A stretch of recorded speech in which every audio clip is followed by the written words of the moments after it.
Assalamu alaikum, Hisham Sarwar here with another video course for the category freelance on beingguru.com. Today's topic is relevant not just for the beginners but also for the seasoned pro, all those freelancers who have been trying hard to bid on the projects and they have not been getting any kind of response in the different freelance marketplaces. Today we will be covering nitty-gritty details of effective bidding. The whole idea of this video course is to tell everyone what are the do's and don'ts when you bid on the project. Every project is different from another project, so every bid has to be different from another bid.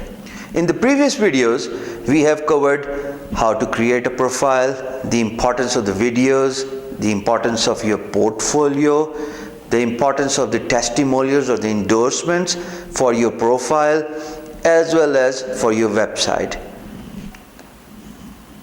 In this course, we are going to talk about how you can bid on the projects which are best related to your expertise. Here we will be covering a lot of aspects of art, because when I talk about skill and art is most essential tool up your sleeves when you bid for a project, because you need to know what excites a response out of an employer. Let's just take a type A scenario where we talk about a web design project. When you see a project related to web design, then you would need to place an effective bid which starts with salutation and greetings. Here you say hello and then you talk to the client about their project. You actually describe what they are looking for.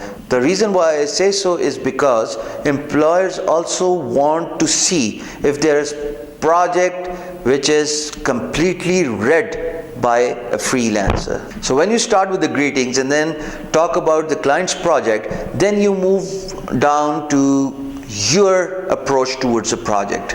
In this given example of a web design bid, you would be advised to talk about your previous experience.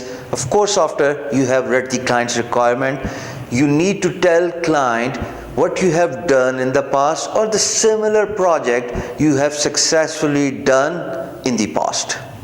I usually advise all freelancers, beginners or seasoned pro, to have a little surprise for their employers in their bid. That surprise could be perhaps a free mock-up. You are giving an initiative to your client to test you out so that they can see if your mentality is synced together and if you are a right candidate to work on their project. There are days when my bids do not go through and I do not get a response from the clients. Then I use this magic tool of giving them a free mock-up invitation for the project. What it does is it lets employee see how serious you are about a particular project, and on the serious note, this is a very effective way of engaging your client into a conversation, exciting their interest, because they see someone is spending their valuable time to do something which is free, which does not have any price associated to it. Mock-ups and samples are always free, but the employers get a lot of excitement and gauge the seriousness of your approach. After you give him the free mock-up sample offer, you are advised to show employee the portfolio. After you have given the free mock-up or any surprise to your employer which could gauge them into a conversation, you talk about your approach to the project.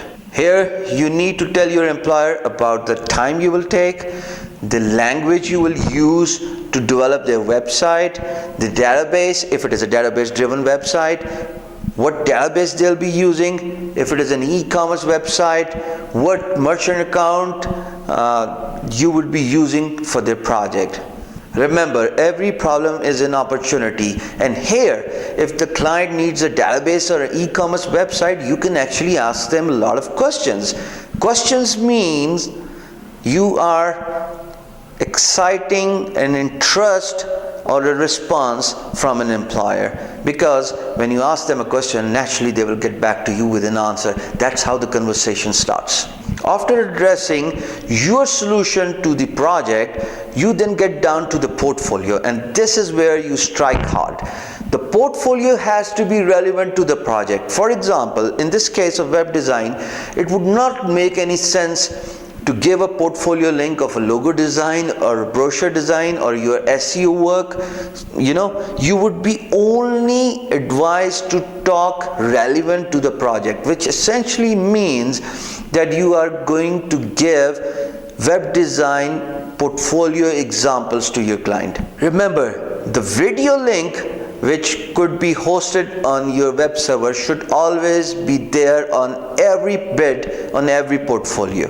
Then you move down to the closing of the project, and again you do that with a greeting and an encouragement to the client. Why should they select you for this project? This could be a single line just to create a response out of the employer, so that they are forced to open a private message board and initiate a communication.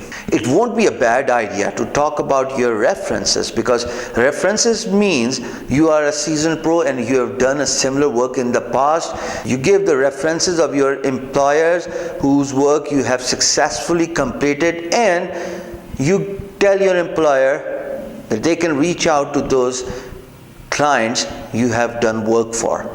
Usually no client calls your references, but this is an encouragement for them to see that they are going to work with someone who has done similar work in the past.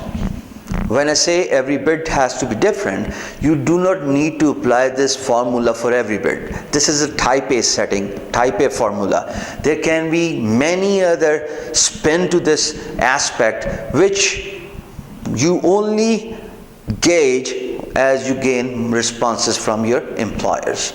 The most important factor when you place a bid on the project is the value proposition, because client wants to know what value you can deliver to their project. So there are different ways you can project your value addition in your bid for a project. One value addition could be you are giving them 1 month free of after sale maintenance, which actually encourages them to move forward with you, because once their project is completed and if there are any bugs down the road, if they want to make sure that the maintenance is done properly and their website does not go down, that is a one master stroke, because employer would have confidence in you and they would be tempted to move forward with you because of this value proposition you're offering for this project. So this is it. This is the type A, type B setting, and I've been trying these randomly with different clients. And then you move forward with the one which gains more response from your employers. Remember, the portfolio has to be directly responsive, coherent and concise, so to speak, for the project placement. It really does not make any sense to throw all the portfolio to your employer, which has got nothing to do with them and it is irrelevant to the project. I would suggest you to try this out in your next bid, and hopefully you will get a good response from your buyer. Looking forward to your comments down in the comment box. I look forward to the questions and your comments. Thank you.